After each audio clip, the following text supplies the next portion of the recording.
اور دیکھو جو ہوا گینگ ریپ کے واقعات جو ہو رہے ہیں کہاں ہو رہے ہیں؟ چلتی سڑکوں میں ہو رہے ہیں جی چلتی بس میں ہو رہے ہیں چلتی کار میں ہو رہے ہیں.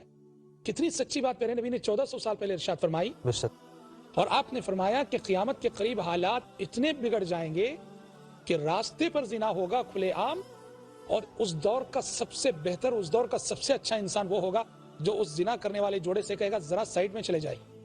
یہ نہیں کہے گا کہ مت کرو, کیوں کر رہے ہو, روکے گا نہیں, وہ یہ کہے گا ذرا سائیڈ میں چلے جائے. یہ اس دور کا سب سے بہتر انسان ہوگا. آج ان حالات سے ہم گزر رہے ہیں, وہ ماحول ہم دیکھ رہے ہیں. واللہ یہ کلچر اور یہ نتائج ہیں اختلاط کے. جب تک اختلاط کا کلچر باقی رہے گا ان حادثات اور ان واقعات کو کوئی روک نہیں سکتا اور کوئی قانون ختم نہیں کر سکتا ان واقعات کو. بے شک جزاک اللہ خیراً. ناظرین اکرام, جو ہم اختلاط کا بازار دیکھ رہے ہیں, بے شک کہ اس دروازے سے صرف خواتین داخل ہوگی اور خواتین نکلیں گی. اس دروازے سے کوئی مرد داخل نہیں ہوگا اور کوئی مرد نہیں نکلے گا. جی ابو داؤد وغیرہ کی روایت ہے کہ نبی کریم صلی اللہ علیہ وسلم نے مسجد نبوی کے ایک دروازے کی طرف اشارہ کر کے فرمایا لو ترکنا هذا الباب للنساء, اس دروازے کو اگر ہم عورتوں کے لیے چھوڑ دیں تو کتنا اچھا ہوگا. راوی حدیث فرماتے ہیں فلم يدخل منه ابن عمر حتى مات. اس دن جو ابن عمر رضی اللہ عنہما نے وہ بات سن لی نبی کریم صلی اللہ علیہ وسلم کی کہ اس دروازے کو عورتوں کے لیے خاص کر دینا چاہیے, تو پھر باقی زندگی میں کبھی اس دروازے سے مسجد نبوی میں داخل نہیں ہوئے ابن عمر رضی اللہ عنہما, کیونکہ بہت شدید التمسک بھی سنت ہے, بہت متبع سنت تھے وہ. جی تو چونکہ پیارے نبی نے اس دروازے کو لیڈیز کے لیے خاص کر دیا ہے, ابن عمر کبھی داخل نہ ہوئے اس دروازے سے. تو دیکھیے یہ عملی تدابیر ہیں جن کو آپ صلی اللہ علیہ وسلم نے اپنایا اور اختیار کیا مردوں اور عورتوں کے درمیان فاصلہ باقی رکھنے کے لیے. یہ فاصلے باقی رہیں گے تبھی عزت و ناموس کی حفاظت رہے گی, بے شک معاشرہ پاک رہے گا.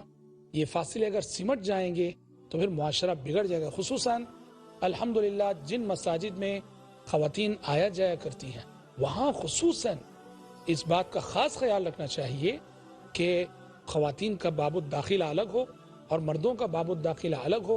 عبادت کے لیے آ رہے ہیں اور وہاں اختلاط کی صورتحال پیدا ہو رہی ہے تو یہ انتہائی غلط بات ہے اور انتہائی افسوسناک بات ہے. ایک اور مسئلہ ہے شیخ, کیا اجنبی مرد سے ایک عورت مسافہ کر سکتی ہے؟ بالکل نہیں, بالکل نہیں کر جسے سکتی. خصوصی طور پر دیکھتے ہیں گھروں میں کہ کزن جو ہوتے ہیں, یہ چچا زاد یا خالہ زاد یا مامو زاد بھائی وغیرہ ہوتے ہیں, ان کے ساتھ بلا روک ٹوک مسافہ کرتے ہیں, تو کیا اجنبیوں سے مسافہ کر سکتے ہیں؟ بالکل نہیں کر سکتی. کوئی اجنبی عورت کسی اجنبی مرد سے مسافہ نہیں کر سکتی, کوئی اجنبی مرد کسی اجنبی عورت سے مسافہ نہیں کر سکتا. اور یہاں یاد رہے اجنبی سے مراد صرف وہ نہیں جو گلی میں جانے والے جن سے پہچان نہ ہو, جن سے پہچان نہ ہو, بلکہ ہمارے وہ رشتہ دار جن سے ہمارا نکاح ہو سکتا ہے, جن سے ہماری شادی ہو سکتی ہے, وہ بھی اجنبی. مسافہ کرنا ناجائز ہے. دیکھیے مائی عائشہ صدیقہ رضی اللہ عنہ فرماتی ہیں کہ واللہ ما مست ید رسول اللہ صلی اللہ علیہ وسلم ید امرأۃ قط, کہ اللہ کی قسم پوری زندگی میں نبی کریم صلی اللہ علیہ وسلم نے کسی اجنبی عورت کے ہاتھ کو بھی نہیں چھوا پوری زندگی میں. حالانکہ ہم آپ کو بتا دیں ہاتھ چھونے کی ایک شرعی ضرورت موجود تھی, وہاں ہاتھ چھونے کی ایک شرعی ضرورت موجود تھی, پر آپ صلی اللہ علیہ وسلم چھوئے نہیں. وہ کیا ہے جانتے ہیں؟ بیعت. جی آپ صلی اللہ علیہ وسلم مدنی زندگی میں جو بھی اسلام لاتے ان سے بیعت لیتے تھے, جی باقاعدہ بیعت لیتے تھے. جیسے حضرت عامر بن العاص رضی اللہ عنہ نے اسلام لانا چاہا تو کہا یا رسول اللہ ابسط یدک فلیبایعک, جی اللہ کے نبی اپنا ہاتھ پھیلائیے میں آپ کے ہاتھ پہ بیعت کرنا چاہتا ہوں. تو پیارے نبی صلی اللہ علیہ وسلم باقاعدہ بیعت لیا کرتے تھے صحابہ سے, اور اس بیعت سے مراد قبول اسلام کی بیعت, اور حاکم وقت ہونے کے حصے سے لیا کرتے تھے بیعت بالکل آپ صلی اللہ علیہ وسلم. اب یہ بیعت عورتیں بھی تو کرتی تھی, عورتوں کی بیعت کا ذکر ہے قرآن مجید میں, یا ایھا النبی اذا جاءک المؤمنات یبایعنک, اذا جاءک المؤمنات یبایعنک علی الا یشرکن باللہ شیئا ولا یسرقن ولا یزنین ولا یقتلن اولادہن. تو عورتوں کی بیعت کا ذکر باقاعدہ قرآن مجید میں موجود ہے, لیکن اس بیعت کی ضرورت رہنے کے باوجود پیارے نبی عورتوں کی بیعت ہاتھ سے نہیں لیا کرتے تھے, وہ زبانی لیا کرتے تھے, بس وہ زبانی لیا کرتے تھے. تو پتہ چلا کہ اجنبی عورتوں سے مصافحہ کرنا یہ انتہائی اخلاق سے گری ہوئی حرکت ہے، اور ہم کیا کریں، یہ حیا سوز معاشرہ اور حیا سوز مناظر جو قدم قدم پہ دیکھنے کو ملتے ہیں اس سماج اور اس معاشرے میں، نہ صرف یہ کہ اجنبی عورتوں سے مصافحہ کرنے والے آپ کو ملیں گے، اجنبی عورتوں سے معانقہ کرنے والے بھی ملتے ہیں، نعوذ باللہ، گلے ملنے والے. گلے ملنے والے، معانقہ کرنے والے، انتہائی حیا سوز منظر، اور جس کے تصور سے ہی رونگٹے کھڑے ہوتے ہیں. اجنبی مرد اجنبی عورتوں سے معانقہ کرتے ہیں، گلے ملتے ہیں. کتنے افسوس کی بات ہے. اور ان کے شوہروں کی غیرت کہاں چلی گئی، ان کے باپوں کی غیرت کہاں چلی گئی، ان کے بھائیوں کی غیرت کہاں چلی گئی. نسأل اللہ السلامۃ والعافیہ. شیخ، اختلاط کے جو نتائج نکلتے ہیں اس پر بھی ذرا روشنی ڈالتے چلیں. اختلاط کے نتائج کیا نکلتے ہیں؟ اللہ المستعان. اختلاط کے نتائج وہی نکلتے ہیں جس سے اس وقت ساری دنیا پریشان ہے، سارا ملک پریشان ہے. آج بتائیے، یہ جو گینگ ریپ کے واقعات پیش آ رہے ہیں، جی، کبھی اس شہر میں، کبھی اس شہر میں، کبھی یہاں، کبھی وہاں، کبھی ادھر، کبھی ادھر، مجرم پکڑے جا رہے ہیں، سزائیں دی جا رہی ہیں. گینگ ریپ کے واقعات کا سلسلہ بتائیے کیا رک رہا ہے، تھم رہا ہے؟ بڑھ رہا ہے. بالکل بڑھ رہا ہے. یعنی انسان آج پریشان ہے. کیسے ہم اس صورتحال کا تدارک کریں، کیسے اس پہ قابو پائیں؟ اللہ کی قسم، اگر یہی اختلاط کا ماحول رہے گا، قیامت کی صبح تک کسی میں دم نہیں کہ وہ گینگ ریپ کے ان واقعات کو روک سکے. کوئی سخت سے سخت سزا بھی اس کو نہیں روک سکتی. ناممکن ہے. بالکل شیخ. اگر آپ چاہتے ہیں کہ گینگ ریپ کے واقعات ختم ہوں، رکیں، تو اختلاط کے اس کلچر کو ختم کرو. پہلے اختلاط کا کلچر ختم ہو، اور پھر دیکھو کہ یہ خرابیاں کیسے خود بخود ختم ہوتی ہیں. آج صورتحال یہ ہے کہ اس اختلاط کے کلچر کی وجہ سے وہ ماحول اور وہ منظر ہماری آنکھوں کے سامنے ہے. پیارے نبی نے حدیث میں فرمایا ہے کہ قیامت کی نشانی ہے کہ قیامت کے قریب، قیامت سے پہلے چلتی سڑکوں پر زنا ہوگا. اور دیکھو جو ہوا، گینگ ریپ کے واقعات جو ہو رہے ہیں کہاں ہو رہے ہیں؟ چلتی سڑکوں میں ہو رہے ہیں، جی، چلتی بس میں ہو رہے ہیں، چلتی کار میں ہو رہے ہیں. کتنی سچی بات پیارے نبی نے 1400 سال پہلے ارشاد فرمائی. بے شک. اور آپ نے فرمایا کہ قیامت کے قریب حالات اتنے بگڑ جائیں گے کہ راستے پر زنا ہوگا کھلے عام، اور اس دور کا سب سے بہتر، اس دور کا سب سے اچھا انسان وہ ہوگا جو اس زنا کرنے والے جوڑے سے کہے گا ذرا سائیڈ میں چلے جائیے. یہ نہیں کہے گا کہ مت کرو، کیوں کر رہے ہو، روکے گا نہیں، وہ یہ کہے گا ذرا سائیڈ میں چلے جائیے. یہ اس دور کا سب سے بہتر انسان ہوگا. آج ان حالات سے ہم گزر رہے ہیں، وہ ماحول ہم دیکھ رہے ہیں. واللہ یہ کلچر اور یہ نتائج ہیں اختلاط کے. جب تک اختلاط کا کلچر باقی رہے گا، ان حادثات اور ان واقعات کو کوئی روک نہیں سکتا، اور کوئی قانون ختم نہیں کر سکتا ان واقعات کو. بے شک. جزاک اللہ خیرن. ناظرین کرام، جو ہم اختلاط کا بازار دیکھ رہے ہیں، جہاں پر ساری حدیں مٹا دی گئی ہیں، تمام دیواریں گرا دی گئی ہیں، اور اس کے کڑوے کسیلے پھل جو ہم کھا رہے ہیں، اپنی آنکھوں سے دیکھ رہے ہیں، وہ نتیجہ ہے شریعت سے بغاوت کا، اللہ رب العالمین کے قانون سے بغاوت کا.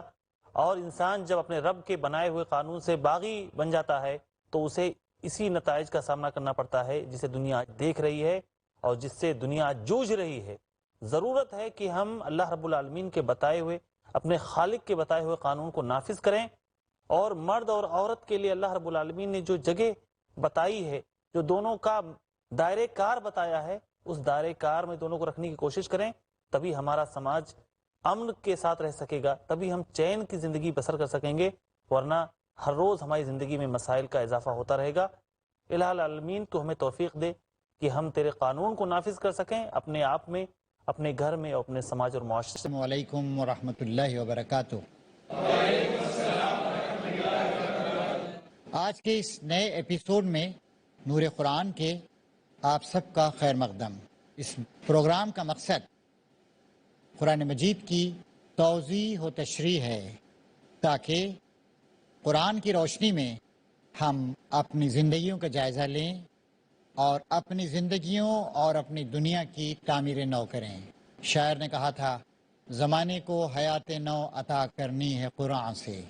1400 سال پہلے جب نبی کریم صلی اللہ علیہ وسلم پر قرآن مجید نازل ہوا تو ایک نئے دور کا آغاز ہوا، ایک نئی امت وسط منظم کی گئی اور دنیا بھر میں حق کی روشنی پھیلنے لگی. مخالفوں نے طرح طرح کی مخالفتیں کی، طرح طرح کے اعتراضات کیے، طرح طرح کے شبہات پھیلانے کی کوشش کی، لیکن واللہ متم نوری ہی ولو کرہ المشرکون، اللہ تعالیٰ اپنے نور کو مکمل کر کے رہے گا، چاہے بات مشرکوں کو کتنی ہی ناگوار کیوں نہ گزرے۔ اور اب زمانے کو حیات نو عطا کرنی ہے قرآن سے۔ ہر مسلمان کی یہ ذمہ داری ہے کہ وہ قرآن مجید کا مطالعہ کرے، قرآن مجید کو سمجھے، قرآن مجید کو سمجھائے، قرآن مجید کی تبلیغ کرے اور قرآن مجید کی روشنی میں اپنی زندگی کو ڈھالنے کی کوشش کرے، خود اپنے آپ کو ڈھالے، اپنے اہل و عیال کو قرآن مجید کی تعلیمات کا پابند بنائے، اور اپنے ماحول میں جو بھی ذرائع ابلاغ، مینس آف کمیونیکیشن ہیں، ان سب کو استعمال کر کے وہ اس روشنی کو پھیلائے۔ اس پروگرام نور قرآن کا مقصد یہی ہے کہ قرآن مجید کا نور، اس کی روشنی، اس کو بہتر سے بہتر انداز میں ساری دنیا میں پھیلانے کی کوشش کی جائے۔ اور آج ہم خلاصہ جاننے کی کوشش کریں گے سورہ بقرہ کی آیات 149 سے 162 تک۔ قبلہ تبدیل ہو چکا ہے، امت مسلمہ کو امت وسط قرار دیا گیا ہے، ان کو دنیا کی رہنمائی کی ذمہ داری دے دی گئی ہے، اور اللہ تعالیٰ کی طرف سے اس کام کو کرنے کے لیے جن ہدایات کی ضرورت ہے مسلسل قرآن مجید کی آیات کی صورت میں نازل ہو رہی ہیں۔ اللہ تعالیٰ فرما رہا ہے کہ اب تمہیں اسی قبلے کی پیروی کرنی چاہیے۔ مزید فرما رہا ہے کہ جو ظالم ہیں ان کی زبان کسی حال میں بند نہ ہوگی، وہ طرح طرح کے اعتراضات کرتے رہیں گے اور شبہات کو ہوا دیتے رہیں گے، تو ان سے نہ ڈرو، مجھ سے ڈرو۔ فلا تخشوہم واخشونی وَلِأُتِمَّ نِعْمَتِي عَلَيْكُمْ وَلَعَلَّكُمْ تَهْتَدُونَ، تم ان سے نہ ڈرو بلکہ مجھ سے ڈرو، اور اس لیے کہ میں تم پر اپنی نعمت پوری کر دوں، اور اس توقع پر کہ میرے اس حکم کی پیروی سے تم اسی طرح فلاح کا راستہ پاؤ گے جس طرح تمہیں اس چیز سے فلاح نصیب ہوئی کہ میں نے تمہارے درمیان تم میں سے ایک رسول بھیجا۔ دنیا میں طرح طرح کے ڈر ہوتے ہیں، لوگ ڈرانے کی کوشش کرتے ہیں، فلاں تمہاری مخالفت کریں گے، فلاں تم پہ اعتراض کرے گا۔ اللہ تعالیٰ کہتا ہے ان سے مت ڈرو، مجھ سے ڈرو، میرے احکام پر عمل کرو، لِأُتِمَّ نِعْمَتِي عَلَيْكُمْ، تاکہ میں اپنی نعمتیں تم پر پوری کر دوں۔ اسلام سب سے بڑی نعمت، اسلام صحیح عقیدہ دیتا ہے، صحیح عمل کے راستے کو روشن کرتا ہے، زندگی کے تمام معاملات میں ہماری رہنمائی کرتا ہے۔ خدا کی عبادت کیسے کی جائے، خدا کا ذکر کیسے کیا جائے، خدا کا شکر کس طرح ادا کیا جائے، خدا کو کس طرح پکارا جائے، مصیبت میں ہمارا تعلق خدا سے کیا ہو، آرام اور نعمتوں کے لمحات میں اللہ تعالیٰ کا شکریہ کس طرح ادا کریں، کس طرح خاندان بنائیں، کس طرح رشتہ کریں، کیسے شادی کریں، کیسے حلال و حرام کا لحاظ رکھیں، کیسے تجارت میں، معاملات میں اللہ تعالیٰ کے احکام کی پیروی کریں، اور اس توقع پر کہ میرے اس حکم کی پیروی سے تم اسی طرح فلاح کا راستہ پاؤ گے جس طرح میں نے تمہارے درمیان تم میں سے ایک رسول بھیجا۔ اور یہ رسول کیا کرتے ہیں آ کر؟ یتلو علیکم آیاتنا ویزکیکم ویعلمکم الکتاب والحکمت ویعلمکم ما لم تکونوا تعلمون، تمہیں میری آیات سناتے ہیں، تمہاری زندگیوں کو سنوارتے ہیں، تزکیہ کرتے ہیں۔ قرآن شریف میں لفظ تزکیہ، پاک صاف کر دینا، ٹھیک ٹھاک کر دینا، پروان چڑھا دینا، تزکیہ اس کا اردو میں ترجمہ کیا گیا ہے، تمہاری زندگیوں کو سنوارتے ہیں ہر معاملے میں، تمہیں کتاب اور حکمت کی تعلیم دیتے ہیں، اور تمہیں وہ باتیں سکھاتے ہیں جو تم نہ جانتے تھے۔ بہت ساری باتیں ہم کو معلوم نہیں تھیں، اللہ تعالیٰ کا احسان ہے کہ اس نے نبی کریم صلی اللہ علیہ وسلم کو بھیجا، ان پر کتاب نازل کی، ان کو حکمت سے نوازا، اور اس حکمت سے کام لیتے ہوئے انہوں نے کتاب کی تشریح کی کہ کتاب قرآن مجید پر عمل کس طرح کیا جائے، اور بہت ساری وہ باتیں آپ نے ہم کو سکھائیں جو ہم نہیں جانتے تھے۔ لہٰذا تم مجھے یاد رکھو، فَاذْكُرُونِي أَذْكُرْكُمْ وَاشْكُرُوا لِي وَلَا تَكْفُرُونَ، یہ بھی قرآن مجید کی بہت ہی بنیادی تعلیم ہے۔ مجھے یاد رکھو، میں تمہیں یاد رکھوں گا، جیسے بنی اسرائیل سے کہا گیا تھا تم نے میرے ساتھ جو وعدہ کیا تھا اس وعدے کو پورا کرو تو میں تمہارے ساتھ جو وعدہ کیا وہ پورا کروں گا۔ یہاں پر کہا جا رہا ہے تم اگر مجھے یاد رکھو گے، میرا نام لیتے رہو گے، میرے آگے سر جھکاتے رہو گے، میری کتاب کی تلاوت کرتے رہو گے، میرے احکام پر عمل کرتے رہو گے، تو میں تمہیں یاد رکھوں گا، تمہاری مدد کروں گا۔ وَاشْكُرُوا لِي، میرے شکر گزار بنو، اور ولا تکفرون، کفران نعمت نہ کرو۔ اس کے بعد فرمایا جا رہا ہے اے لوگو جو ایمان لائے ہو، یا ایھا الذین آمنوا استعینوا بالصبر والصلاۃ، اے ایمان لانے والو صبر سے مدد لو۔ اس راہ میں بڑی مشکلات ہیں، بڑے مصائب، بڑے مخالفتیں ہیں، بڑے اعتراضات ہیں۔ یہ پرانے لوگ جو پرانی امتوں کے ہیں یا جن کو معزول کر دیا گیا ہے، جو تعصبات کا شکار ہیں، جو اپنی روایتوں کے پرستار ہیں، وہ اس نئی دعوت کو قبول کرنے کے لیے آسانی سے تیار نہیں ہوں گے، اس نبی کی امت بننے کے لیے تیار نہیں ہوں گے اپنے تعصبات کی وجہ سے۔ اے لوگوں جو ایمان لائے ہو، صبر و نماز سے مدد لو۔ امامت کے منصب پر تمہارا فائز کیا جانا پوری امت کا آسان کام نہیں، بہت مشکل کام ہے، بڑی مخالفتیں ہوں گی، لہٰذا صبر کی ضرورت ہے۔ اور صبر کے ساتھ ساتھ نماز بھی تمہاری مدد کرے گی، نماز سے ہر وقت اللہ تعالیٰ سے تمہارا ربط قائم ہوتا رہے گا۔ چنانچہ ہمارے جو بزرگ گزرے ہیں امت مسلمہ کے، بڑے بڑے لوگ، ان کو آپ دیکھیں گے کہ بار بار نماز پڑھتے تھے۔ خود نبی کریم صلی اللہ علیہ وسلم کا طریقہ تھا، جب بھی کوئی مشکل آتی 2 رکعت نماز پڑھتے، جب بھی اللہ تعالیٰ کا شکریہ ادا کرنا ہوتا، جب بھی موقع ملتا نماز پڑھتے تھے آپ۔ فرمایا جا رہا ہے اس بڑے کام کو کرنے کے لیے اے ایمان لانے والے لوگوں صبر سے مدد لو۔ صبر کیا ہے؟ مشتعل نہیں ہو جانا، اچانک ریاکٹ نہیں کرنا، اور حق کی راہ پہ جمے رہنا، غلط راہ پہ نہیں جانا، اور اللہ تعالیٰ کا دامن تھامے رہنا۔ اے لوگوں جو ایمان لائے ہو صبر و نماز سے مدد لو، ان اللہ مع الصابرین، اللہ تعالیٰ یقیناً ان لوگوں کے ساتھ ہے جو صبر کرنے والے ہیں۔ جب آدمی صبر کرتا ہے تو صبر کی اللہ تعالیٰ مزید توفیق دیتا ہے، آدمی بے صبری کرتا ہے تو اللہ تعالیٰ اس شخص کو اسی کے سپرد کر دیتا ہے۔ اور پھر اس راہ میں مشکلات بھی آئیں گی، جنگیں بھی آئیں گی۔ کہا جا رہا ہے وَلَا تَقُولُوا لِمَن يُقْتَلُ فِي سَبِيلِ اللَّهِ أَمْوَاتٌ بَلْ أَحْيَاءٌ وَلَٰكِن لَّا تَشْعُرُونَ، اور اس راہ میں جدوجہد کرتے ہوئے اگر تمہیں کچھ تکلیفیں اور مصیبتیں آتی ہیں، یہاں تک کہ تمہاری جان بھی جاتی ہے، تو ایسے لوگوں کو مردہ نہ کہو، وہ زندہ ہیں، تمہیں اس کا شعور حاصل نہیں ہے۔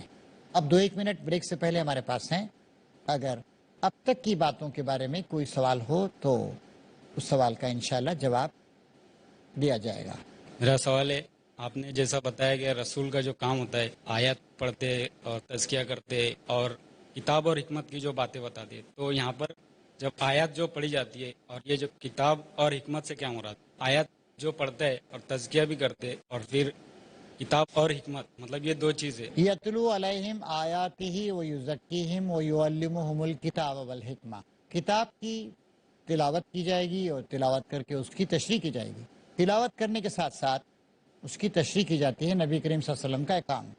یزکیہم، تزکیہ کرتے ہیں، یعنی ان کے فکر کو، ان کے خیال کو، ان کے شعور کو اور ان کے عمل کو سنوارتے ہیں۔ ویعلم الکتاب والحکمہ، اور اس کتاب کی تعلیم دیتے ہیں۔ کتاب کے اندر بہت ساری نزاکتیں ہیں، ایک کتاب کی مختلف سطحیں ہیں۔ اللہ تعالیٰ کی جو کتاب قرآن مجید ہے، ایک عام آدمی عام انداز سے اس کو سمجھتا ہے، لیکن جو زیادہ باشعور لوگ ہیں وہ اور زیادہ اونچے انداز سے اس کو یہ کرتے ہیں۔ تو حضور کا کام کیا کیا ہوا؟ کتاب کی تلاوت کر کے لوگوں کے سامنے پیش کرنا۔ دوسرا کام کیا ہوا؟ لوگوں کا تزکیہ کرنا۔ تیسرا ہے جو کتاب ہے اور حکمت۔ حکمت کیا ہے؟ حکمت ہے عقل مندی، دانش مندی، وزڈم۔ کتاب کے اندر جو باتیں پوشیدہ ہیں ان سب کو بیان کرتے ہیں۔ اگلا سوال۔ جی، عبادت کا طریقہ ابھی ہم پڑھتے ہیں، نماز جیسے پڑھتے ہیں، کہ پہلے امت میں بھی طریقہ یہی تھا نماز کا؟ اس کی تفصیل ہمارے پاس ہے نہیں، ہمیں جو طریقہ بتایا گیا ہے، جو نبی کریم صلی اللہ علیہ وسلم نے ہمیں بتایا ہے، ہمیں اس طریقے کی پیروی کرنی چاہیے۔ تھوڑا ہی وقت باقی رہ گیا ہے بریک کے لیے، انشاءاللہ جن کے ایک سوال کا جواب نہیں ملا، انشاءاللہ اختتام پر اس کا جواب دینے کی کوشش کریں گے۔ اللہ تعالیٰ سے دعا ہے کہ ہمارا مطالعہ، ہمارا تدبر جاری رہے، اللہ تعالیٰ ہمیں اپنی رہنمائی سے نوازے۔ وآخر دعوانا ان الحمدللہ رب العالمین۔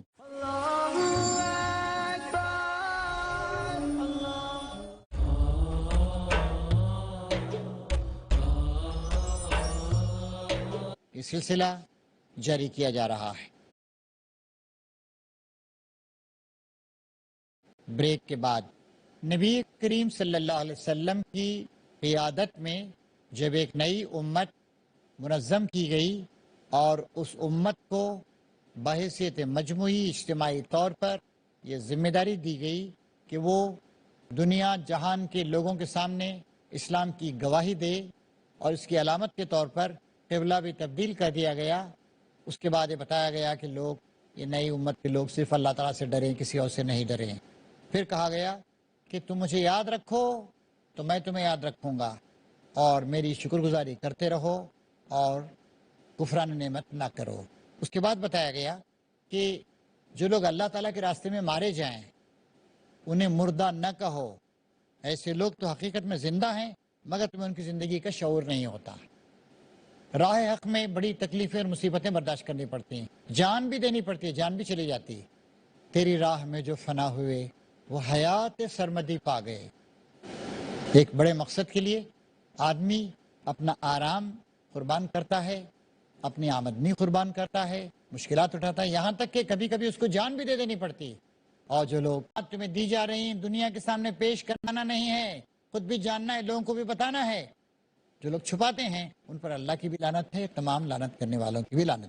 البتہ جو لوگ اس روش سے باز آ جائیں، اپنے طرز عمل کی اصلاح کر لیں اور جو کچھ چھپاتے تھے اسے بیان کرنے لگیں، ان کو میں معاف کر دوں گا، میں بڑا درگزر کرنے والا اور رحم فرمانے والا ہوں۔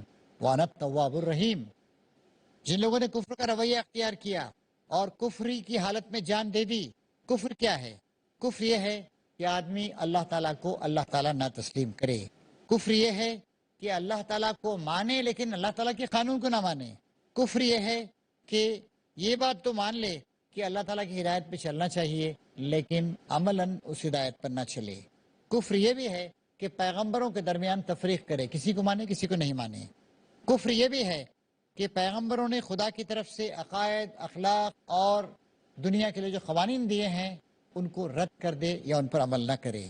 اور ایک عملی کفر یہ بھی ہے کہ مان تو لے لیکن عمل نہیں کرے۔ تو فرمایا جا رہا ہے کہ جن لوگوں نے کفر کا رویہ اختیار کیا اور کفر کی حالت ہی میں جان دی، ان پر اللہ اور فرشتوں تمام انسانوں کی لعنت ہے۔ اس لعنت زدگی کی حالت میں وہ ہمیشہ رہیں گے، نہ ان کی سزا میں کوئی کمی ہوگی اور نہ انہیں پھر کوئی مہلت دی جائے گی۔ تو آپ کے علم میں بات آ گئی، اسلام کا ضد ہے کفر۔ اسلام کیا ہے؟ فرما برداری۔ اسلام کیا ہے؟ سبمیشن۔ اسلام کیا ہے؟ اپنے آپ کو اللہ تعالیٰ کے سپرد کر دینا اور اللہ تعالیٰ کے تمام احکام کی بلا کسی تفریق کے پابندی کرنا۔ کفر کیا ہے؟ اللہ تعالیٰ کو نہیں ماننا کفر ہے۔ اللہ تعالیٰ کو ماننا لیکن اللہ تعالیٰ کی کتاب کو نہیں ماننا کفر ہے۔ اللہ تعالیٰ کے کچھ نبیوں کو ماننا کچھ نبیوں کو نہیں ماننا ہے کفر ہے۔ یا اللہ تعالیٰ کے کچھ حکموں کو ماننا کچھ حکموں کو نہیں ماننا ہے کفر ہے۔ اور عملی کفر یہ بھی ہے کہ آدمی اللہ تعالیٰ کو مانے، اللہ کے رسول کو مانے، اللہ کی کتاب کو مانے لیکن عملی طور پر ان پہ عمل نہیں کرے۔ تو کفر کے مختلف درجے ہیں۔ جو آدمی جتنی گڑبڑ کرے گا اتنا ہی وہ کفر سے قریب تر ہوتا چلا جائے گا۔ ویسے ایک بات یہ بھی یاد رکھنے کی ہے کہ ہمیں کسی کے بارے میں یوں ہی نہیں کہہ دینا چاہیے خدا نخواستہ کافر ہو گیا، معمولی بات نہیں ہے۔ فرمایا نبی کریم صلی اللہ علیہ وسلم نے، اگر تم نے کسی پر کفر کا الزام لگایا اور وہ الزام اس پر صادق نہیں آتا ہے تو تم کفر میں مبتلا ہو جاؤ گے۔ اتنی بڑی یہ ذمہ داری کی بات۔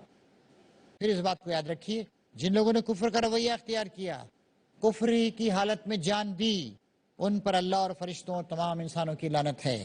اسی لعنت زدگی کی حالت میں وہ ہمیشہ رہیں گے، نہ ان کی سزا میں تخفیف ہوگی اور نہ پھر کوئی دوسری مہلت دی جائے گی۔ یہ بھی بات ہمارے سامنے آتی ہے قرآن مجید میں جگہ جگہ۔ وہاں پر جب ساری حقیقت واضح ہو جائے گی تو لوگ کہیں گے، اے اللہ اب ہمیں معلوم ہو گیا ہے، اب ہم تجھے بھی مانتے ہیں، اب ہم فرشتوں کو بھی دیکھ رہے ہیں، جنت بھی دیکھ رہے ہیں، دوزخ بھی دیکھ رہے ہیں، پھر دوبارہ ایک بار ہمیں دنیا میں بھیج دے۔ لیکن اس سے آزمائش کا حق ادا نہیں ہوتا ہے۔ آزمائش اسی صورت میں ہے کہ اللہ نظر نہیں آتا، اللہ کے فرشتے نظر نہیں آتے، آخرت نظر نہیں آتی۔ آدمی اپنی عقل سے، اپنے شعور سے سمجھے کہ کائنات خود بخود نہیں بن گئی، اللہ نے بنایا ہے۔ آدمی قرآن مجید کی آیات میں غور و فکر کر کے اس بات کو سمجھے کہ قرآن ہمیں کس طرف دعوت دے رہا ہے، کیسی پاکیزہ تعلیمات ہیں، کیسی سچی باتیں ہیں، کیسے دلوں میں اتر جانے والی نصیحتیں ہیں۔ ایسا نہیں ہوتا کہ وہاں پر لکھا ہو جائے لا الہ الا اللہ محمد رسول اللہ، آپ نے دیکھ لیا اور آپ مسلمان ہو گئے. یہ تو ساری باتیں واضح ہو جائیں گی آخرت میں، تب ایمان لانے کا کوئی فائدہ نہیں ہوگا. ایمان لانے کا بھی فائدہ ہے. اور یہاں بتا دیا گیا کہ جو لوگ کفر ہی کی حالت میں مریں گے وہ جہنم میں جائیں گے، ہمیشہ رہیں گے، سزا میں کوئی تخفیف نہیں ہوگی. حاضرین، آپ سب نے بڑے غور و فکر کے ساتھ سماعت فرمایا. اگر آپ کے ذہن میں دو ایک سوالات ابھرے ہوں تو سوالات کریں. آپ شیخ، آپ نے فرمایا کہ اللہ رب العالمین انسان کو طرح طرح کی آزمائشوں میں مبتلا کرتا ہے. قرآن میں اللہ رب العالمین نے دوسری جگہ فرمایا وما اصابکم من مصیبت فبما کسبت ایدیکم ویعفو عن کثیر. تو اللہ رب العالمین کی طرف سے جب آدمی پر کوئی مصیبت آئے اس کو اللہ رب العالمین